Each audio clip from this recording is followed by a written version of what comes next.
Doctor साहब, हमारी शादी अभी हुई है और हमने सुना है कि अगर हम गोलियां खाएं तो उसके बहुत साइड इफ़ेक्ट्स होते हैं। तो ऐसे क्या क्या तरीके हैं जो हम अपना सकते हैं जिससे हम अपनी प्रेगनेंसी को कम से कम 2 साल तक डिले कर सकें? So I am doctor Amita Shah and I bring greetings from global women's clinic, Palam Vihar, Gurugram.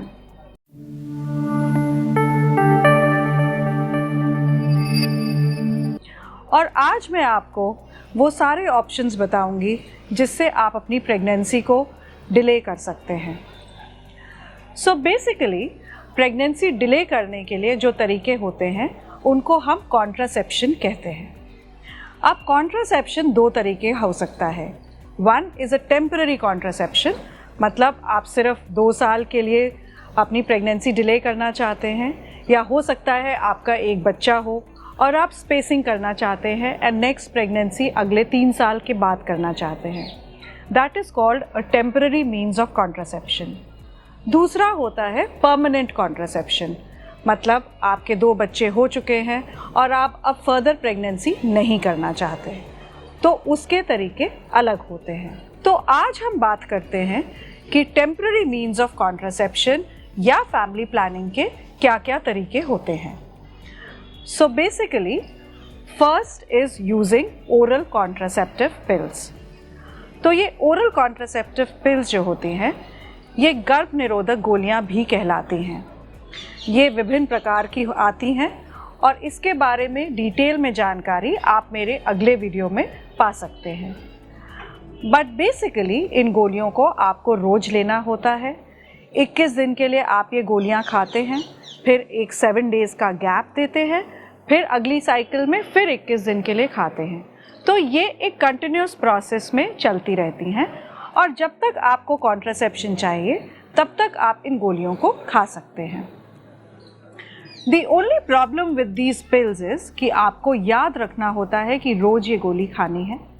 कुछ स्मॉल परसेंटेज ऑफ केसेस में कुछ साइड इफ़ेक्ट्स हो जाते हैं, जैसे कि नॉजिया, वॉमिटिंग हो गया, ब्लोटिंग हो गया, कुछ लोगों को एसिडिटी हो जाती है, वेट गेन हो सकता है, etcetera. The second method is, जो कि बहुत कॉमनली यूज़ किया जाता है, दैट इज़ बैरियर मेथड्स। अब ये बैरियर मेथड्स आप सभी जानते हैं, these are also called condoms, जिनको आप यूज़ कर सकते हैं। The only disadvantage of condoms is कि इनका एफिकेसी 100% नहीं होता, क्योंकि कई बारी आप यूज़ करना भूल जाते हैं, कई बारी ये स्लिप हो जाते हैं, रप्चर कर जाते हैं, तो इनकी एफिकेसी केवल 60 to 70% होती है। लेकिन इसका बिगेस्ट एडवांटेज ये है कि ये कॉन्ट्रासेप्शन के अलावा आपको सेक्सुअली ट्रांसमिटेड डिजीज़ेस से भी प्रोटेक्शन देता है।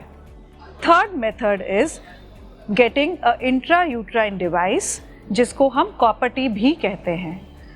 कॉपर टी एक बहुत अच्छा मेथड है क्योंकि ये एक वन टाइम मेथड है।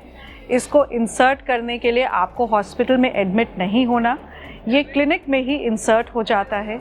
मुश्किल से 5 मिनट लगते हैं और सबसे बड़ा एडवांटेज ये है कि ये आप कंटिन्यूस 3 साल के लिए या 5 साल के लिए भी इंसर्ट करवा सकते हैं। मतलब सिर्फ 3 साल के बाद या 5 साल के बाद आपको इसको चेंज कराने की ज़रूरत होती है। प्रेगनेंसी स्पेसिंग के लिए, मतलब एक बच्चे से दूसरे बच्चे के बीच में यदि आपको गैप रखना हो, तो ये सबसे बेहतरीन तरीका है कॉन्ट्रासेप्शन का।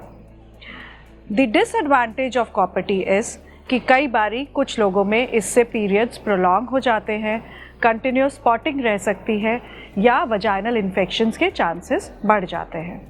Fourth method of contraception is using injectable contraceptives, which is commonly known as a Depo-Provera।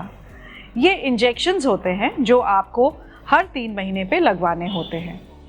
The only drawback of these injections is कि कई बारी आपके पीरियड्स या साइकिल्स इरेगुलर हो जाती हैं और डेफिनेटली ये एक इंजेक्शन है, तो कुछ लोगों को इंजेक्शन लगवाना पसंद नहीं हो सकता है।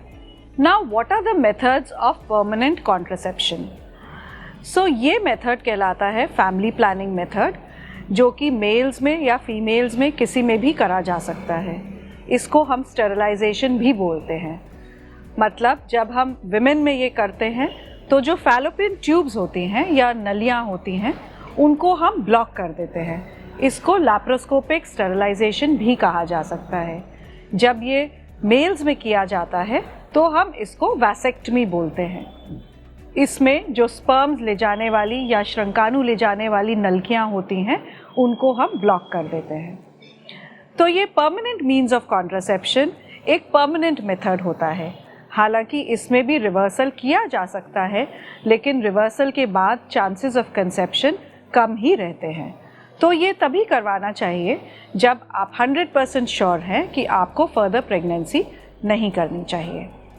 तो ये सारे तरीके हैं कॉन्ट्रासेप्शन के, और अगर इनके बारे में आपको फर्दर जानकारी चाहिए तो do subscribe to my channel and you can also put your questions in the comment box. Thank you.